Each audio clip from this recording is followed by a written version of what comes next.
네, 여러분 안녕하십니까. 역사 스토리텔러 썬킴 인사드리겠습니다.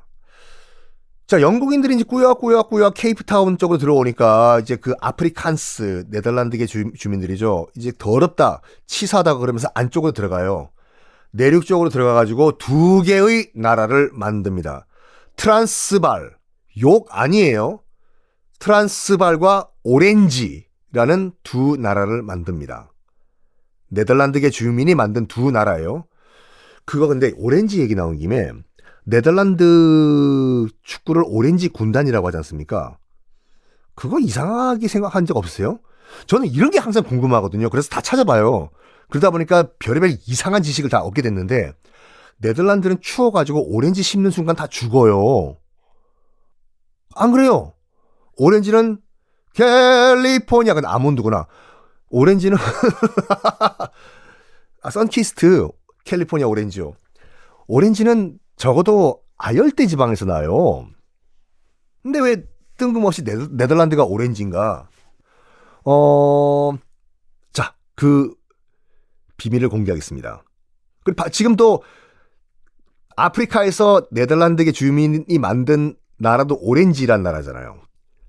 압구정동 오렌지족과는 상관이 없고, 오렌지가요, 네덜란드의 귀족 가문 이름이에요. 오렌지가, 합스부르크가 같이 오렌지가예요.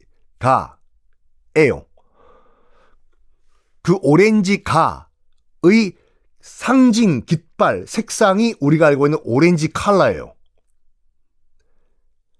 그래가지고 그거와 똑같은 색깔의 과일이 오렌지가 됐고, 역으로 그 색깔이 오렌지 컬러가 된 거예요. 시작은 오렌지라는 네덜란드 귀족 집안에서 시작됐어요. 그게 그 과일의 이름이 된 거고, 그게 그 과일의 색깔 이름이 된 거예요. 반대로, 역으로요. 어쨌든 그래가지고 이 네덜란드인 후손들이 좀 더 깊숙이 들어가가지고 트란스발과 오렌지라는 나라를 만듭니다. 케이프타운을 점령한 영국인들 쿨하게 인정해줘요. 뭐 우리가 너희들이 살았던 케이프타운 우리가 점령했으니까 뭐 그것까지 먹으면 우리가 도둑놈들이지. 그래 거기서 그럼 잘 살아봐 해가지고 인정합니다. 트란스발 오렌지 잘 살아 너희들 그 땅 내륙 안쪽에서. 그리고 자기들이 빼앗은 영국인들이 빼앗은 케이프타운 주변 지역을 케이프 콜로니 식민지라고 이름을 바꿔버립니다. 자, 크게 그러면 지금 남아프리카 공화국에는 세 개의 나라가 있다고 보시면 되는 거예요. 케이프 콜로니, 트란스발, 그 다음에 오렌지 세 나라가.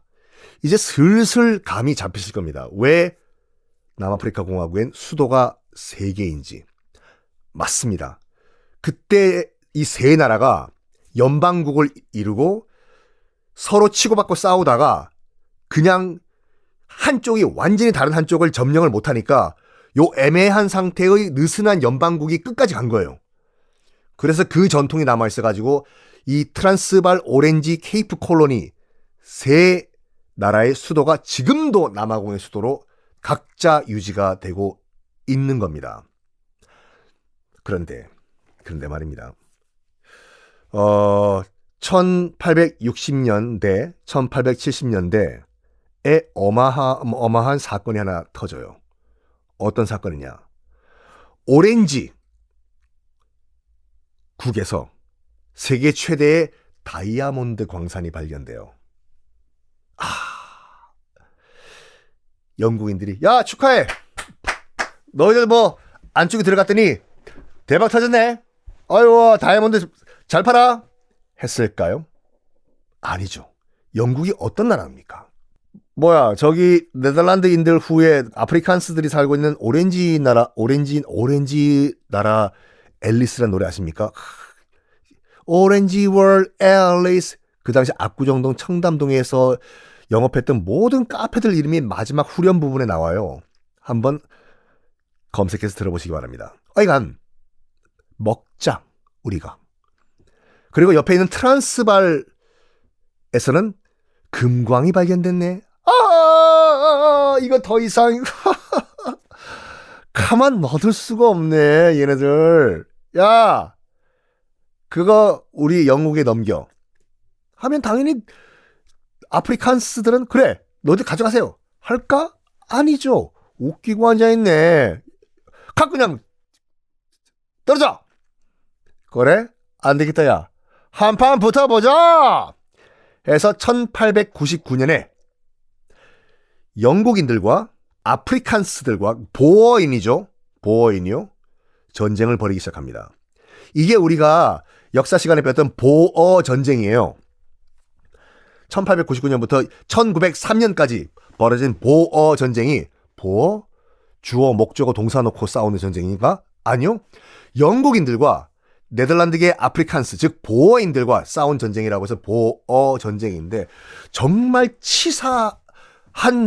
치사한다기보다 영국인들이 나쁜 짓을 많이 해요.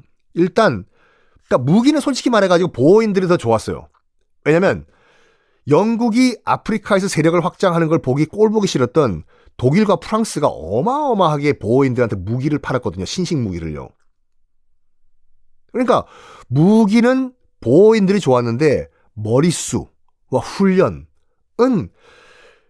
영국을 당할 수가 없죠. 그 당시 영국이 가장 힘이 셌던 때였거든요. 청나라 박살내고 홍콩 먹고 상해 개방시키고 해가 지지 않는 대영 제국을 이끌었던 그때였는데 아무리 무기가 좋다고 하더라도 되나 이게.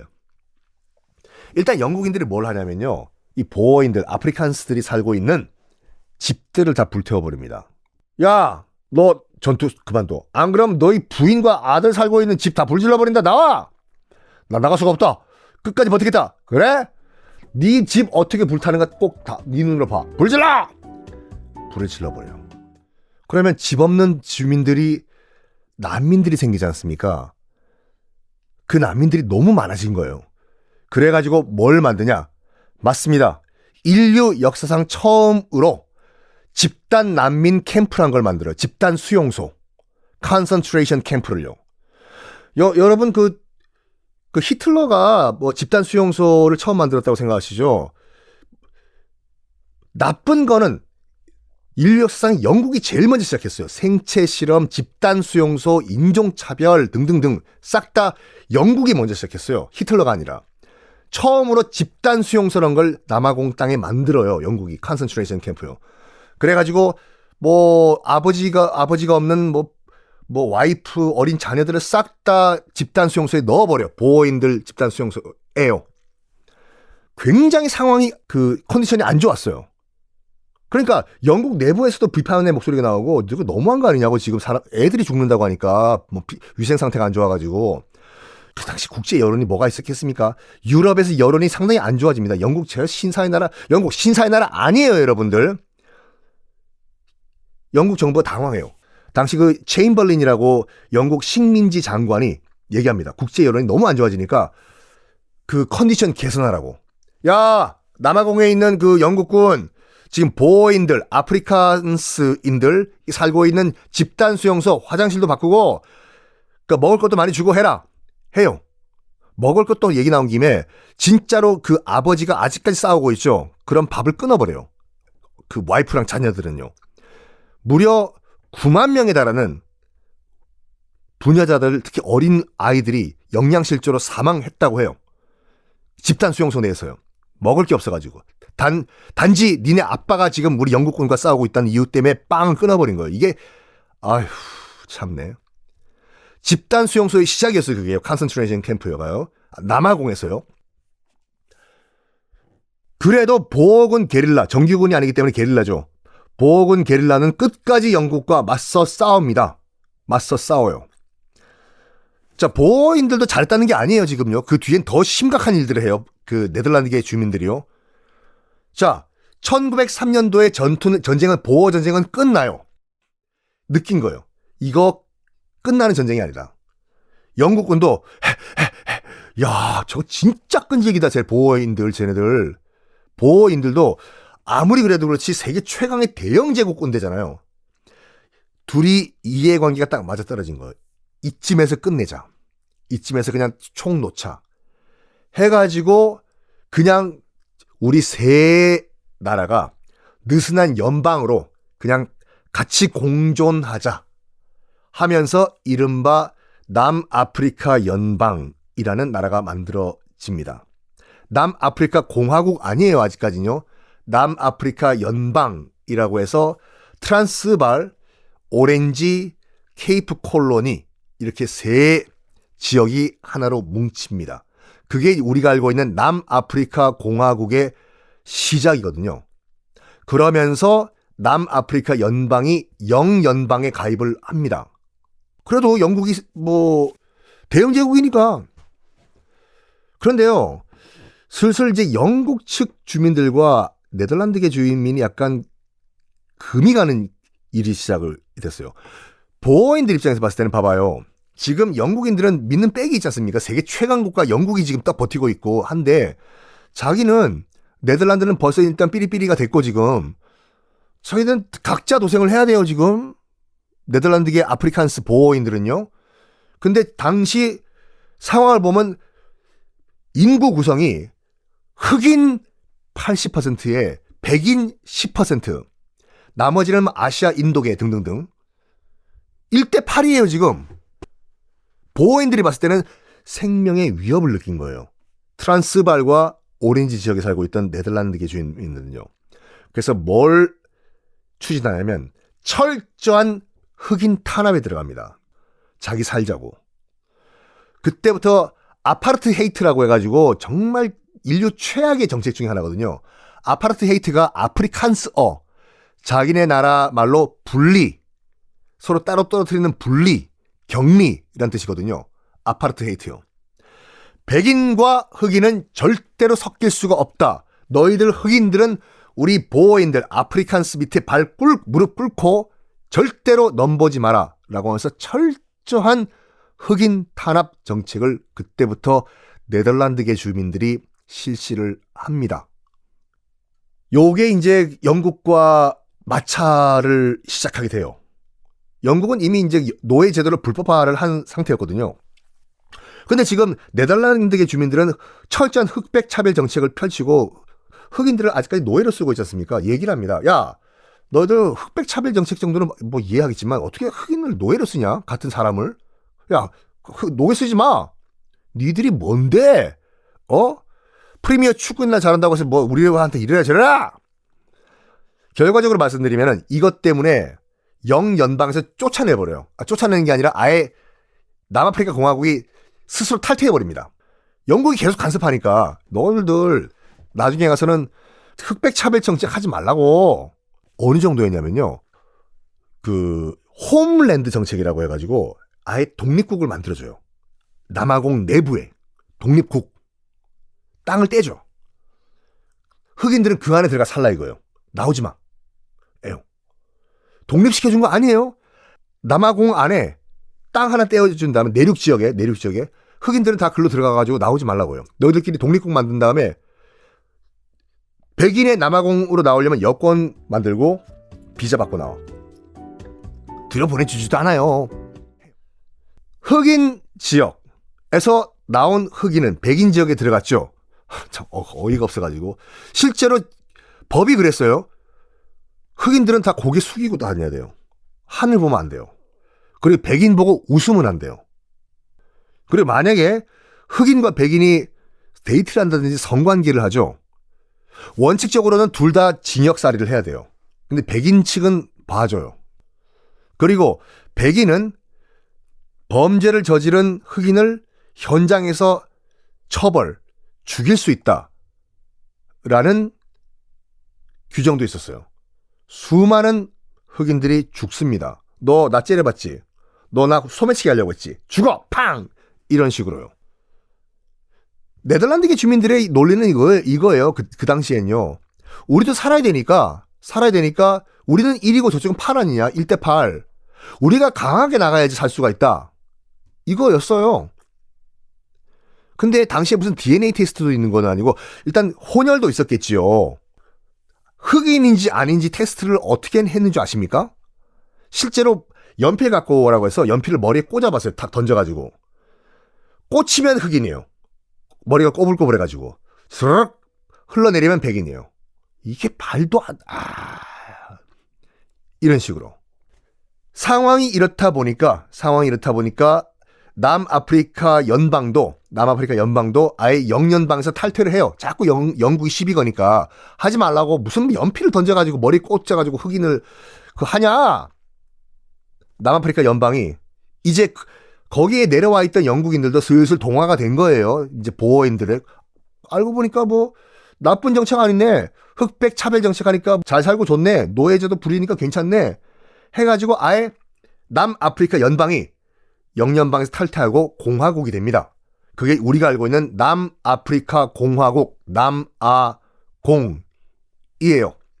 그리고 아파르트헤이트 정책은요. 지금까지는 약간 불문율 비슷하게 비공식 법이었는데 1947년도에 공식적으로 법제화가 돼버립니다. 남아프리카 공화국에서. 아파르트헤이트 정책이라고 해서 국가가 이 정책을 만들어버려요. 절대로 흑인과 백인은 섞여서도 안 되고 분리하고 너희들은 차별받아야 된다. 뭐 미국도 한때는 그 60년대까지만 하더라도 버스에 백인 섹션, 흑인 섹션 따로 있었고 흑인 가는 학교 따로 있고 백인 가는 학교 따로 있고 물도요. 흑인 식수대 따로 있고 백인 식수대 따로 있고 그랬어요. 근데 대놓고 죽이진 않았거든요. 물론 KKK 등등 말도 안 되는 미친놈들이 흑인들 린치를 했지만 국가가 백인이 흑인을 의심되는 경우엔 사살해도 좋다. 이런 법을 여기에 격분한 한 흑인 변호사가 있었습니다. 이름은 넬슨 만델라였어요. 케이프타운에서 태어납니다. 아버지 집안은 괜찮은 집안이었어요. 흑인이었지만 당시 남아프리카 지역의 지금은 남아공이죠. 남아공에서 살던 가장 큰 흑인 부족이요. 산족이라는 부족이었어요. 산족인데요. 그들의 언어로 이거를 거기에 정착을 했던 아프리칸스 보어 네덜란드인들이 이제 비하한다고 뭐라고 불렀는지 아십니까? 그 산족을 부시맨이라고 불렀어요. 우리 그 영화 부시맨 있죠? 하늘에서 코카콜라 병 떨어져가지고 머리 딱 맞고 해서 그거 가지고 뭐 요리도 해먹고 하는 흑인 비하 영화. 지금 같은 경우는 그런 영화 만들면 큰일 나죠. 그 부시맨이 남아공의 산족이에요. 지금 한번 검색해봐요. 부시맨이랑 똑같이 생긴 사람들 여러 명 나와요. 하여간 이 말도 안 되는 흑인 차별 정책에 넬슨 만델라라는 청년이 법대까지 나오고 집안은 괜찮았기 때문에 이렇게 결심을 합니다. 그래, 변변한 법률 서비스도 제대로 못 받는 우리 흑인들, 내가 변호사가 돼가지고 적극적으로 내가 법률 서비스를 지원해주겠다. 법적으로 내가 권리를 보호해주겠다라고 해요. 그래서 변호사가 됩니다. 남아공에서 흑인 변호사로 활동을 해요. 근데 그게 되나? 아무리 뭐 변호사 자격증이 있는 변호사가 하더라도 판사, 검사들이 다 백인들인데 그때 일이 하나 터져요. 1960년 샤프빌이란 동네에서요. 남아공 샤프빌이란 동네에서 흑인들이 흑백 차별 철폐 시위를 벌입니다. 여기에 백인 경찰이 발포를 해서 무려 250명이 죽거나 다치는 일이 발생을 해요. 어린아이들도 많이 총 맞아서 죽습니다. 현장에서. 이게 샤프빌 대학살 사건이라고 하거든요. 대놓고 죽였어요. 백인 경찰들이요. 이걸 넬슨 만델라가 보고 자기의 변호사 자격증을 찢어버립니다. 법률 서비스 다 헛된 꿈이었다. 지금부터는 백인 정부 내가 무력 투쟁을 하겠다. 라고 하면서 실제로 남아공을 벗어나가지고 다른 아프리카 국가에 가서 게릴라 훈련을 받아요. 게릴라 훈련을 받고 실제로 남아공에 건너와가지고 백인들이 있는 시청청사, 백인들이 있는 법원청사 폭탄 투척해요. 이것이 뭐 백인들 눈에 봤을 때는 테러리스트고 흑인들 입장에서 봤을 때는 독립투사겠죠. 누가 보냐에 따라 관점이 달라요. 어쨌든 게릴라전을 펼쳐요. 한때 불과 몇 년 전까지 작년만 하더라도 변호사였던 넬슨 만델라가 당연히 지명수배가 떨어지죠. 넬슨 만델라 체포하라고. 체포가 됩니다. 체포가 돼가지고 재판이 진행되는데 원래는 사형이에요. 아니, 법원에 수류탄 던지고 나라를 뒤집으려고 했는데 이게 뭐 집행유예가 되나? 근데 이게 참 공교롭게도 국제적인 여론이 다 집중을 하게 된 거예요. 지금 변호사 출신 흑인이 폭탄을 던지고 무력 항쟁을 하다가 잡혀서 재판받는다. 아무리 백인 판사라고 하더라도 세계의 여론이 다 쳐다보고 있는데 넬슨 만델라에게 사형을 내릴 수는 없지 않습니까? 땅땅땅. 그래가지고 눈치 보면서 종신형을 때려버려요. 그리고 루벤섬이라는 섬에 가둬버립니다. 검색해보세요. 루벤섬이라고 해서 케이프타운 앞바다에 있는 섬이거든요. 샌프란시스코에 있는 앞바다에 있는 알카치라스 섬, 알카포네가 갇혔던 섬같이 이 섬에 지금은 섬 관광지로 되어 있습니다. 가서 보세요. 그 섬에 갇히면 미쳐요. 케이프타운이 야경이 굉장히 아름답거든요. 그 앞바다에 있는 섬인데 그게 섬 안에 있는 교도소에 가둬버리는데 거기서 밤마다 아름다운 케이프타운의 야경을 바라보면서 죽는 거예요. 지금은 거기가 관광지로 꾸며져 있습니다. 아유, 이 넬슨 만델라 이야기 다음 시간 또 이어가 나가겠습니다.